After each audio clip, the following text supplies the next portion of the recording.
ಇಲ್ಲಿ Euclid division ಲೆಮಾ ಉಪಯೋಗಿಸ್ಕೊಂಡು HCF ಕಂಡುಹಿಡಿತಾ ಇದ್ದೀವಿ. HCF ಅಂತ ಹೇಳಿದ್ರೆ ಏನು? ಹೈಯೆಸ್ಟ್ ಕಾಮನ್ ಫ್ಯಾಕ್ಟರ್ ಅಂತ ಹೇಳಿದ್ರೆ the biggest number that can divide the given set of numbers ಅಂತ ಹೇಳಿ. ಸೊ ಇಲ್ಲಿ ಮೇನಾಗಿ ನಾವು ಇವೆರಡು ನಂಬರು ಇಂದ ಶುರು ಮಾಡಿಕೊಂಡು ಅರ್ಥ ಮಾಡ್ಕೊಳ್ಳೋಣ ಪ್ರೊಸೀಜರು. ಸೊ ಇದೊಂದು ಪ್ರೊಸೀಜರು ಆಯಿತಾ. ಈ ಪ್ರೊಸೀಜರ್ ಅರ್ಥ ಮಾಡ್ಕೊಂತು ಅಂತ ಹೇಳಿದ್ರೆ you done with Euclid division lemma to find the HCF. ಏನು ಪ್ರೊಸೀಜರ್ ಅಂತ ಹೇಳಿದ್ರೆ ಫಸ್ಟು ಯಾವ್ದು ದೊಡ್ಡ ನಂಬರ್ ಅಂತ ನೋಟಿಸ್ ಮಾಡಬೇಕು. 148 ದೊಡ್ಡ ನಂಬರು. ಸೊ 148 124 ಡಿವೈಡ್ ಆಗ್ತಾ ಇದೆ, ಸರಿನಾ? So 124 dividing 148 once 124, difference 24. ಇವಾಗ ಏನು ಮಾಡಬೇಕು ಅಂತ ಹೇಳಿದ್ರೆ ನಾವು ಇದು ಯಾವುದು ಡಿವೈಡ್ ಆಗುತ್ತೋ, ಸೊ ಯಾವುದು ಡಿವೈಡ್ ಆಯಿತು, ಸಾರಿ ಯಾವುದು ಡಿವೈಡ್ ಮಾಡ್ತೋ, 124 ಡಿವೈಡ್ ಮಾಡ್ತೋ, that will be the new dividend. 24 will be the new divisor. So 24 ನಿಮ್ಮ ಡಿವೈಸರ್ ಆಗುತ್ತೆ. ಸೊ ಸೇಮ್ ಇದೆಲ್ಲ ಮರ್ತೋಗಿ ನೆಕ್ಸ್ಟ್ ಪ್ರೊಸೀಜರ್ ಕಂಟಿನ್ಯೂ ಮಾಡಿ. 5 120, ಡಿಫ್ರೆನ್ಸ್ ಬಂದು 4, ಆಯಿತಾ? ಸೊ ಇವಾಗ ಏನು ಸ್ಟೆಪ್ ಏನು ಅಂತ ಹೇಳಿದ್ರೆ 4 will be your new dividend, ಆಯಿತಾ? Divisor, sorry, 4 will be the new divisor, 24 will be the new dividend, ಆಯಿತಾ? ಸೊ 6 4 24 ಬರುತ್ತಿಲ್ಲಿ, ಮತ್ತು 0. ನಾವು ಯಾವಾಗ 0 ಬರುತ್ತೋ ಆವಾಗ ನಿಲ್ಲಿಸ್ಬೇಕು. ಏನು ಮಾಡ್ತಿದ್ದೀವಿ ಅದು ನಿಲ್ಲಿಸ್ಬೇಕು. ಮತ್ತು ಯಾವ ನಂಬರ್ ಡಿವೈಸರ್ ಆಗಿತ್ತು ಕೊನೆಯಲ್ಲಿ ಅದು ನಮ್ಮ HCF ಆಗುತ್ತೆ. So the HCF between 124 and 148 is 4. ಅರ್ಥ ಆಯ್ತಾ? ಇದು ಮತ್ತೊಂದು ರೀತಿಯಲ್ಲಿ ಬರೀತಾರೆ. ಇದೇ ಉತ್ತರನ ಮತ್ತೊಂದು ರೀತಿಯಲ್ಲಿ ಬರೀತಾರೆ. ಹೇಗೆ ಅಂತ ಹೇಳಿದ್ರೆ A is equal to B into Q plus R ಉಪಯೋಗಿಸ್ಕೊಂಡು, ಆಯಿತಾ? ಸೊ ಇಲ್ಲಿ A ಬದಲಾಗಿ 148 ಬರೀತೀರಾ, B ಬದಲಾಗಿ 124 ಬರೀತೀರಾ, ಕೋಷಂಟ್ 1, ರಿಮೈಂಡರು 24. ಇಲ್ಲೇನು ಡಿವಿಷನ್ ಮಾಡಿದ್ರೋ ಅದನ್ನೇ ಇಲ್ಲಿ ರೆಪ್ರೆಸೆಂಟ್ ಮಾಡ್ತೀರಾ. ಸೊ ನಿಮ್ಮ ಟೀಚರ್ಸ್ ಕೇಳಿ, ನೀವು ಅವ್ರಿಗೆ ಹೇಗೆ ಬೇಕು ಅಂತ ಅರ್ಥ ಮಾಡ್ಕೊಳ್ಳಿ. ಒಬ್ಬೊಬ್ಬರು ಟೀಚರು ಈ ಪ್ರೊಸೀಜರ್ ಬರೆದೇ ಸಾಕು ಅಂತ ಹೇಳಿ ಮಾರ್ಕ್ಸ್ ಕೊಡ್ತಾರೆ, ಮತ್ತೊಬ್ಬರು ಟೀಚರು ಈ ಪ್ರೊಸೀಜರ್ ಬರೀಬೇಕು ಅಂತ ಇನ್ಸಿಸ್ಟ್ ಮಾಡ್ತಾರೆ, ಸರಿನಾ? ಈ ಥರ ನೀವು ಉತ್ತರ ಬರೀಬೇಕು ಅಂಥೇಳಿ ಕೇಳಿ ಆ ಸಿಚುವೇಷನಲ್ಲಿ, ಆ ಮೂಮೆಂಟಲ್ಲಿ ಏನು ಬೇಕೋ ಆ ಥರ ಮಾಡ್ಕೊಳ್ಳಿ. ಸೊ ಮುಂದಿನ ಸ್ಟೆಪ್ ಏನು? ಮುಂದಿನ step 124. That will be the new dividend. Divisor ಬಂದು 24, ಆಯಿತಾ? ಕೋಷಂಟ್ ಬಂದೇನು 5, ರಿಮೈಂಡರ್ ಬಂದು 4, ಸರಿನಾ? ಇವಾಗ the new dividend is 24, divisor ಬಂದು 4, ಆಯಿತಾ? ಮೀನಾಗಿದ್ದೇನೆ. ಕೋಷಂಟು ಅಟ್ಟುಕುಂಟು ಲೆಕ್ಕಕ್ಕಿಲ್ಲ. Quotient remainder actually important, quotient ಅಟ್ಟುಕುಂಟು ಲೆಕ್ಕಕ್ಕಿಲ್ಲ, ಸರಿನಾ? ಸೊ ರಿಮೈಂಡರ್ 0 ಆಯಿತು. 0 ಆದಾಗ ಏನು ಮಾಡಬೇಕು? ನಾವು ನಿಲ್ಲಿಸ್ಬೇಕು ಕೆಲಸನ. ಯಾವ ನಂಬರು ಡಿವೈಡ್ ಮಾಡಿರುತ್ತೋ ಅದು ನಮ್ಮ HCF, ಸರಿನಾ? ಒಂದು ಎರಡು ಪ್ರೊಸೀಜರಲ್ಲಿ HCF ಕಂಡುಹಿಡಿಯೋದು ನೋಡಿದ್ರೆ ಎರಡೂ ಕೂಡ ಅದೇ ಲಾಜಿಕ್ ಉಪಯೋಗಿಸುತ್ತೆ, ಬರೆಯೋದು ಬೇರೆ ರೀತಿ ಅಷ್ಟೇ, ಆಯಿತಾ? ಇದು ಬಿಟ್ಟು ಇನ್ನೊಂದು ರೀತಿಯಲ್ಲಿ ಕಂಡುಹಿಡಿಯೋಣ, ನಮ್ಮ ಕೋಡಿಂಗ್ ಉಪಯೋಗಿಸಿ, ಸರಿನಾ? ಸೊ ಇಲ್ಲೊಂದಷ್ಟು ಕೋಡಿಂಗ್ ಇದೆ, ಹೇಗೆ ವರ್ಕ್ ಆಗುತ್ತೆ ನೋಡಿಸ್ತೀನಿ. ಮೊದಲೇ ನಂಬರು ಹೊಡಿಬೇಕು, 148 ಟೈಪ್ ಮಾಡೋಣ, 124 ಮತ್ತೊಂದು. ಸೊ HCF ಇದು ಆಲ್ರೆಡಿ ಗೊತ್ತಿದೆ 4 ಅಂಥೇಳಿ. ಕೋಡಿಂಗ್ ಥ್ರೂ ಸೇಮ್ ಪ್ರೊಸೀಜರ್ ನಾನು ಇಲ್ಲಿ ಬರೆದಿದ್ದೀನಿ, ಉತ್ತರ ಒಂದು ಅದೇ ಬಂದಿದೆ 4, ಸರಿನಾ? ಸೊ ಈ ಕೋಡಿಂಗ್ ಅರ್ಥ ಮಾಡ್ಕೊಳ್ಳೋಣ.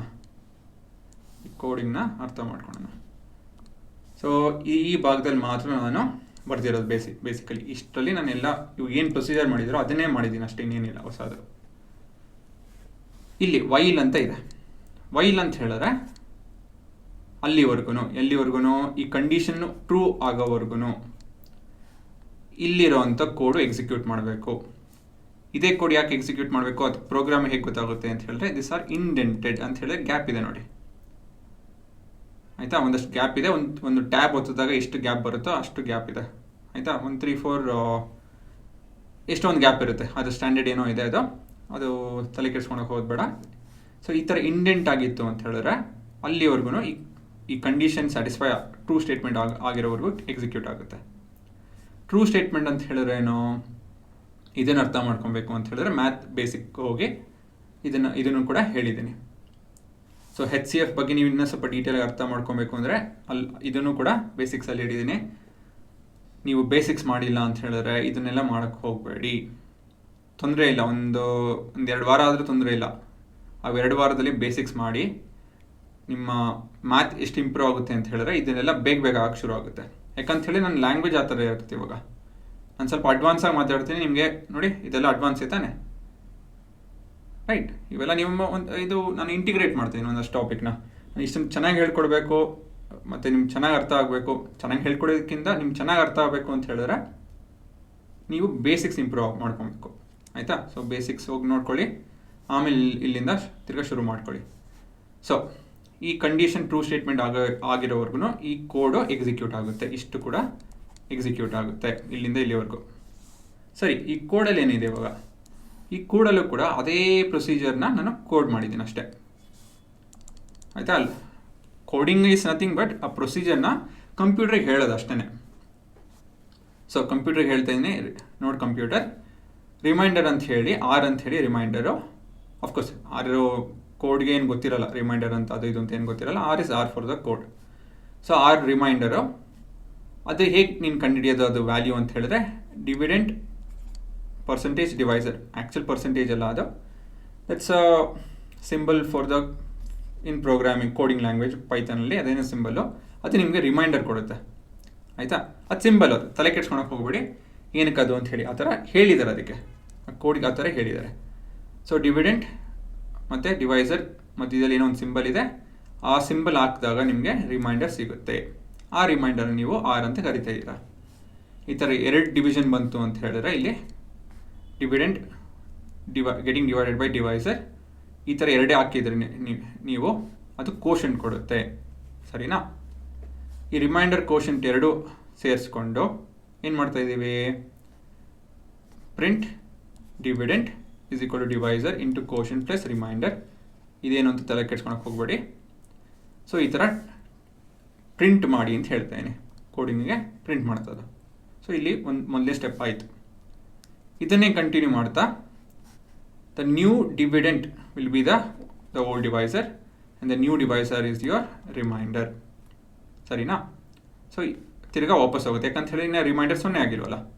ಸೊ ಇದೇ ಪ್ರೊಸೀಜರ್ನ ಕಂಟಿನ್ಯೂ ಮಾಡುತ್ತೆ, ಆಯಿತಾ?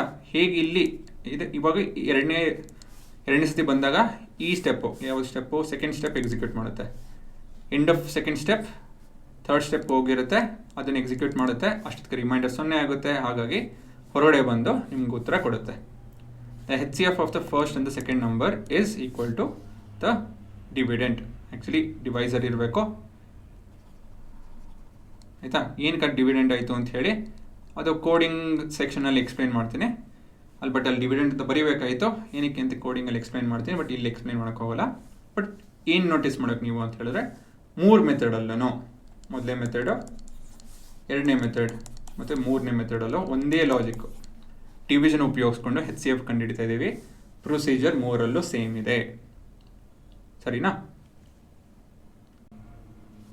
ಮುಗ್ಸೋಕ್ಕಿಂತ ಮುಂಚೆ ಒಂದೇ 2 ಪ್ರಶ್ನೆ ಮಾಡ್ಬಿಡೋಣ. ಏನಂತ ಹೇಳಿದ್ರೆ HCF ಆಫ್ ಯಾವ ನಂಬರ್ ಹೇಳಿ, ಯಾವುದೋ ನಂಬರ್ ಯೋಚನೆ ಮಾಡಿ ನನಗೆ ರೀಚ್ ಆಗುತ್ತೆ.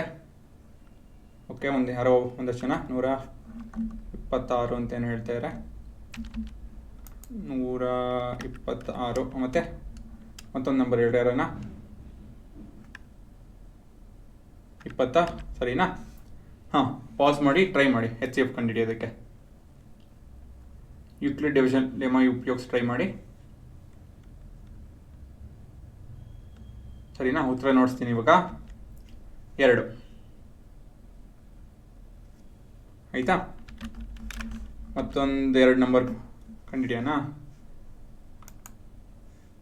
ಸೊ ರ್ಯಾಂಡಮ್ ನಂಬರ್ ಯಾವುದೋ ಒಂದು ಹೊಡಿತೀನಿ, ಇನ್ನೊಂದು ಅಟ್ಲೀಸ್ಟ್, ಹಾಂ ಇದು, ಸರಿನಾ? 2 ದೊಡ್ಡ ನಂಬರು. HCF ಏನು ಅಂತ ನೋಡೋಣ.